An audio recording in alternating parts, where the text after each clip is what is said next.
ubushobozi bw'Imana burengeje uko abantu babyumva. Dore n'abanyabwenge b'isi byabacanze ndabarahiye. Dore barashakisha ingamba zatuma bashyikira rwose ubushobozi bwayo, kandi ntibyashoboka ndabarahiye. Dore barajya hejuru yo mu kirere ngo bamenye uko isi iteye. Bagerayo barebye uko igenda, iby'Imana bikabayobera. Baritegereza neza maze bagasanga iyi si nta kintu ihagazeho. Bareba uko yikaraga bikabacanga bakagaruka. Ubushobozi n'ukuri kose muburekere rudasumbwa.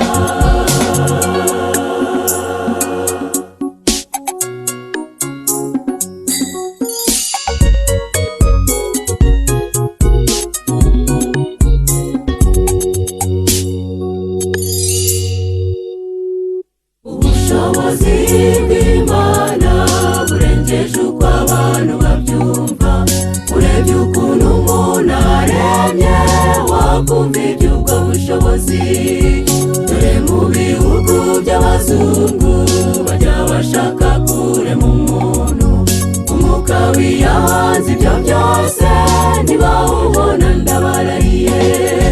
Dore bahingira inyuma bidafututse ngo dukomoka ku nyamaswa. Nukuri abo bahanga barenze nibareke gupfa by'Umuremyi. Bitegereze neza maze bagenzure iyo nyamaswa dukomokaho. Bibaze yo yaremwe nande, n'ubundi birasa ng'Umuremyi. Ubushobozi n'ukuri kose muburekere rudasumbwa.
Ubushobozi bw'Imana burengeje uko abantu babyumva.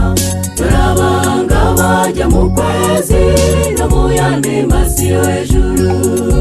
Nta kindi kijyana abo bantu keretse kuhagenzura neza, ngo barebe ko ikiremwamuntu cyashobora kuhatura.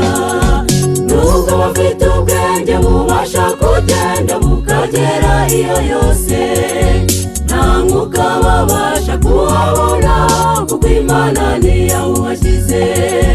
Baritegereza neza maze bagasanga ikiremwamuntu nticyaba. Byamara kubashobera rwose bikabacanga bakagaruka. Ubushobozi n'ukuri kose muburekere rudasumbwa. Ubushobozi n'ukuri kose muburekere rudasumbwa. Ubushobozi n'ukuri kose muburekere rudasumbwa. Ubushobozi n'ukuri kose muburekere rudasumbwa.